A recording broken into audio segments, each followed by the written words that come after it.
안녕하세요, 여러분. 오늘은 제가 2월에 산 책들하고요. 그리고 발렌타인데이에 어울리는 책들을 소개하고자 하거든요.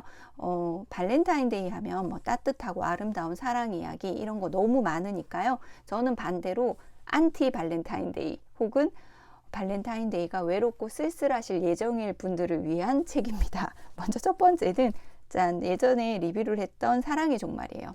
두 명의 찌질한 남자가 나오고 제목도 정말 너무 좋지 않습니까? 그리고 또 하나는 아주 잘생긴 미남자가 자신의 출세를 위해서 사랑을 도구화하는 이야기거든요. 사랑 참 부질없음을 알게 되는.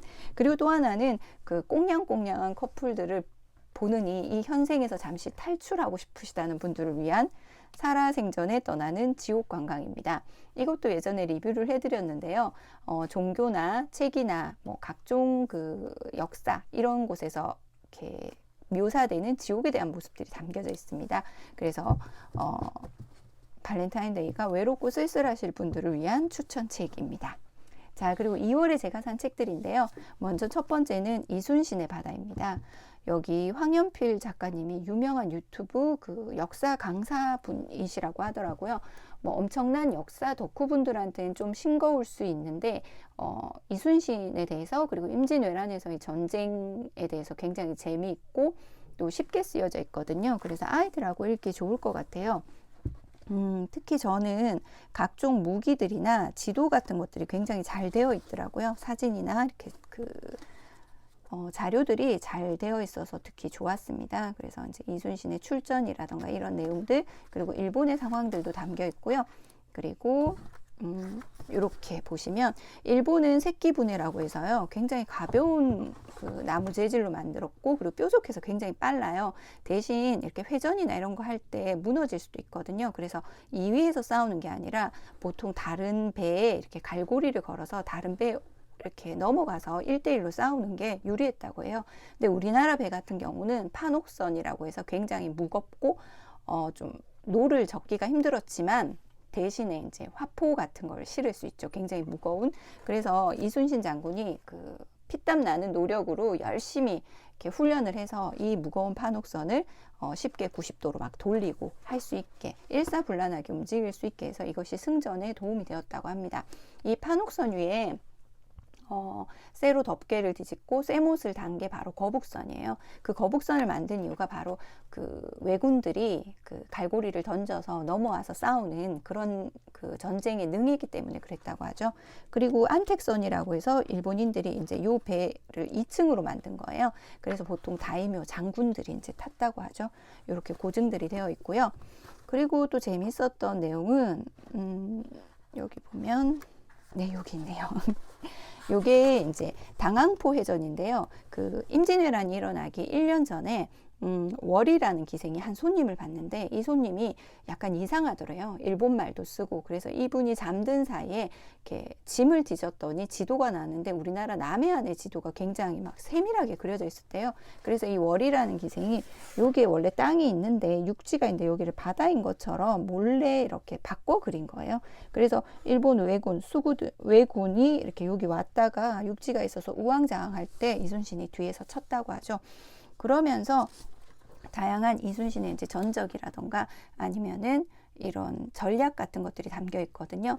그러면서 이제 원균에 대한 내용이 나오는데 이순신이 원균은 병법에 대해서 하나도 모른다고 이제 난중일기에 적히기도 했었죠. 그리고 이렇게 이억기와 이순신이 열심히 싸우고 나면 어디선가 원균이 나타나서 이렇게 이미 죽어 있는 왜군들의 목을 막 잘라갔다고 해요. 그 목이 수급이라고 해서 수급 하나에 이렇게 쌀을 굉장히 많이 줬다고 하거든요. 그래서 나중에 이렇게 조선 정부에 올라간 기록에는 오히려 수급이 원균이 더 많은 것처럼 보였다고 합니다. 그러니까 쉽게 말해서 뒤에서 숨어 있다가 나타나서 그 요즘 말로 죽죽 판다고 하죠. 뭐 그런 것들. 그리고 이제 한산도 대첩이라고 하죠. 한산도 대첩에서 이제 대장격이었던 사람이 일본의 유명한 해적 집안인 와키자카인데요. 결국 박살이 나죠. 그러면서 한산도라는 작은 무인도에 숨게 돼요. 그러자 이순신이 원균에게 그 한산도를 지켜서 고립을 시키라고 하는데 원균이 그것조차 제대로 못하고 도망가 버려요. 그래서 근 10일간 미역만 먹고 있다가 배를 타고 이렇게 고향으로 돌아오게 되는데요. 그 후로 그 집안에서는 요 한산도 대첩이 일어난 시기에 다 같이 미역만 먹는다고 합니다. 그러면서 이제 이렇게 재밌는 내용들이 담겨 있고요. 뒤에 갈수록 이제 흥미진진하고 그리고 좀 화가 나는 부분들도 많거든요. 그래서 이 책은 아이들과 함께 같이 읽기도 좋고요. 지도랑 그리고 각종 무기들이 이렇게 굉장히 잘 드러나 있어서 좋았습니다. 그리고 또 하나는 짠, 다이어트의 역사입니다. 왜 사람들은 먹었다가 뺐다가 하는 걸까요? 이 다이어트의 역사에서 지금처럼 마른 것에 집착하는 건 그 19세기의 사회적 현상이었다고 해요. 그러니까 19세기 이후부터 식량이 좀 풍부해지면서 여성들도 많이 먹을 수 있게 됐거든요. 그래서 여성들의 몸집이 커지자 남성들이 이제 은근히 위협을 느낀 거예요. 그래서 약간의 뭐라고 해야 되죠? 여성들에게 그런 걸 강요했다는 설도 있다고 합니다. 그리고 뭐 다이어트는 남성의 눈욕이다. 혹은 이 다이어트를 하기 위해서 여성들이 스커트를 벗고 바지를 입고 자전거를 타고 야외 활동을 하고 테니스를 함으로 오히려 옷차림도 변화하고 여성의 활동성을 높였다. 그러니까 양날의 검이다. 뭐 이런 다양한 내용들이 있습니다.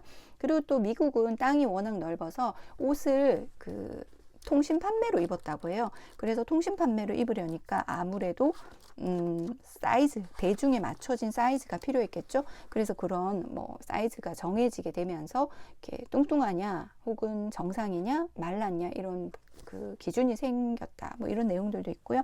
그리고 아름답다고 여겨졌던 여배우인데 풍만함으로 나중에는 이제 뚱뚱 비만으로 인해서 배우 역할을 제대로 못했다고 해요. 그 다음으로 나타난 이제 미인. 전형적이고 그리고 아름답다고 여겼던 몸매들입니다. 이런 식으로 사진 자료들도 있고요. 그리고 거식증이 처음으로 이제 유명해진 게 카펜터스라고 아마 요즘 분들은 잘 모를 거예요. 캐런 카펜터라고 카펜터스라고 탑 오브 더 월드라는 노래를 히트친 그룹이거든요. 오빠, 뭐 여동생 이렇게 돼 있는데 거식증에 대한 내용들도 나옵니다. 그래서 다양하고 재밌고요. 그리고 다이어트에 대해서 사회적인 내용이나 이런 것들도 다루고 있거든요. 그래서 재밌게 읽을 수 있는 책입니다. 그 다음에 짠, 바로 요겁니다. 깃발의 세계사인데요. 요거는 팀 마샬이라고 해서 아마 잘 아실 거예요. 지리의 힘이라고 영국 저널리스트죠. 큰 문제가 있을 때마다 항상 깃발이 날리거든요. 그래서 왜 깃발이 날릴까? 그 깃발이 가지는 상징성들에 대한 내용들과 역사예요. 그래서 제일 처음에 나오는 게 바로 성족입니다. 그래서 깃발이 처음 이제 만들어진 건 중국의 비단덕이라 그러거든요. 그전에는 뭐 양가죽이나 뭐 이런 것들 흔들면 별로 예쁘게 흔들리지 않잖아요. 근데 실크로드를 통해서 비단이 이제 들어서면서 비단으로 깃발을 만들어 흔들었다고 해요. 그러면서 뭐 다양한 깃발들, 그 다음에 여기 이런 깃발들, 그러니까 각 지역의 깃발들이 의미하는 것과 그 속에 담긴 내용들 그리고 역사 이런 것들이 재밌게 좀 담겨져 있습니다.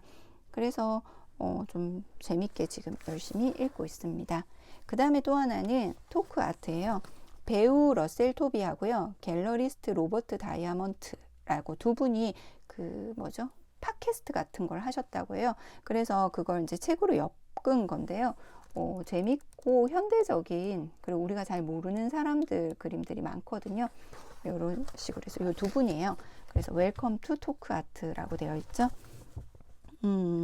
재밌는 그림들이 많았는데 이걸 이제 사회적 현상으로 묶어서 보여주거든요. 그래서 이런 식으로 해서 보이시나요?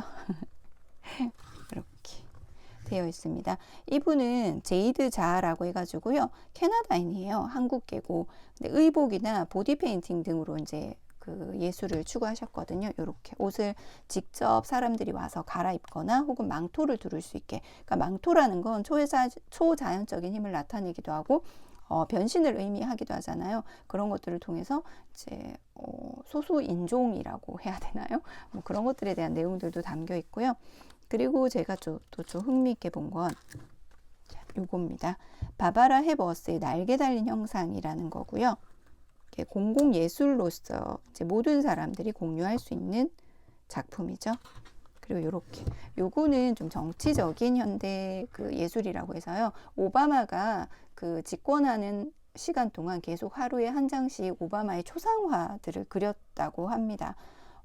대단하죠. 그래서 이 초상화들이 이렇게 다 빼곡히 달려 있는 겁니다. 2922점이라고요. 프루이트가 오바마 이제 이렇게 단독 초상화를 그린 거예요.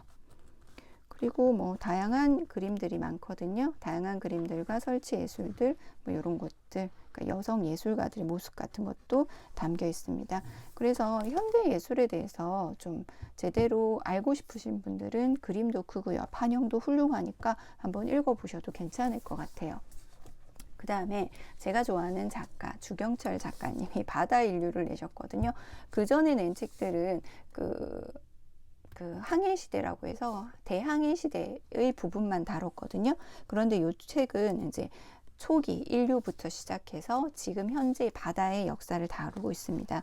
그 중에서 저는 여기 고려 시대 때 우리 왜 그 여몽 그 고려와 몽골이 힘을 합쳐서 그 일본을 쳐부수러 가자고 한 적이 있었잖아요. 그때 당시에 몽골이 이제 원나라가 크게 이렇게 바다에는 약했었잖아요. 그래서 그 배들이 얼마나 허술하게 만들어졌는지 이런 것들도 보여지거든요. 그리고 또 하나는 이제 정화의 원정을 다루고 있습니다. 정화는 이제 영락제 시대 때죠. 영락제가 이제 조카가 결국 자살하죠. 쫓아내고 왕이 된 사람이에요. 그래서 정당성 같은 것이 필요했고, 그래서 정화의 원정대가 가서 전설의 동물이라고 하는 기린을 데리고 오죠. 그래서 뭐 그런 내용들이 담겨 있고, 영락제 사후에 왜 이렇게 이제 엄청난 정화의 원정대 같은 것이 끝나버렸는지에 대한 내용들도 굉장히 제대로 나오고요. 재미가 있습니다. 그리고 또 하나는 짠, 이겁니다. 예전부터 이 책이 굉장히 읽고 싶었는데 까치 글빵 정말 표지가 예쁘지는 않죠. 근데 풍속의 역사입니다. 성의 풍속에 대한 것들에 대한 이야기거든요. 그래서 여기 보시면 이 책을 지으신 분이 얼굴이 이렇게 딱 나와요. 독일의 역사가이자 그리고 미술품이나 이런 것들을 이렇게 모으셨던 분인데 약간 변방의 혹은 아웃사이더 같은 분이셨다고 해요. 그래서 이분에 대해서 이분의 책에서 굉장히 도움을 받았다고 합니다. 누가? 여기 보면 발터 베냐민이라고 해가지고요. 성의 역사예요. 그 속에 담겨 있는 다양한 얘기들. 그래서 사파나 그림들이 조금 야하다기보다 좀 이상하거든요. 이걸 읽고 에로틱 뭐 이렇지는 전혀 않습니다. 그러면서 이제 여기에 이분에 대한 설명이 담겨 있는데요. 역사의 철저한 아웃사이더였다고 하고요. 풍속의 역사를 통해 가지고 그 다양한 사회 모습을 담으려고 했다고 적혀 있어요. 이 책은 히틀러에 의해서 불에 타기도 했습니다. 너무 저속하고 그렇다고 해서요. 그 다음에 또 하나는 짠, 북풀의 그 스코님하고 잠자냥님 소개로 사게 된 책인데요. 그림을 보는 순간 너무 좋았거든요. 그 사울레이터라고 해가지고 이분의 사진집이에요. 그 눈이 오거나 혹은 비가 오는, 그래서 유리창 밖으로 보이는 풍경들을 너무 잘 찍으신 거예요. 사진이 이렇게 예쁘고 아름다울 수 있다는 것 너무 좋았거든요. 그리고 우리 왜 일상에서 친숙한 풍경이라고 하죠. 눈이 오거나 비가 오는데 순간적으로 예쁘다 하면 본 풍경들이 여기 이제 담겨 있거든요. 그래서 촉촉하게 젖을 수 있는, 그리고 감상적이고 아름답고, 그리고 일상적이면서도 이렇게 아름답게 사진에 담겨 있구나, 뭐 이런 것들 느꼈어요. 그래서 자기 여동생을 찍은 것도 있고 앞에 자신의 자신의 사진을 찍은 것도 있고요. 다양한 사진들이 담겨 있어요. 사진과 이분이 하신 말씀들이 조금씩 담겨 있거든요. 그래서 사진만으로도 좋을 것 같아요. 요즘 아이들은 사진 좋아하는 아이들 많잖아요. 그래서 같이 읽으면 이제 좋을 것 같습니다. 그리고 또 하나는 요겁니다. 실크로드의 악마들이거든요. 여기 보시면 이렇게 지도를 이렇게 안에 한 장 끼워서 주세요. 실크로드의 악마들은 말 그대로 고고학자들이 그 중앙아시아 그리고 중국의 역사와 문화재들을 얼마나 심하게 도구를 했는지, 그럼에도 불구하고 그들은 그 당시 일말의 가책을 받지도 않고 조국으로 돌아가 엄청난 영웅이 되거든요. 그래서 거기에 대한 내용이 담겨 있습니다. 조금 화가 나기도 했었거든요. 그 중에서 우리랑 좀 관련이 있죠. 둔왕에 대한 내용들이 나옵니다.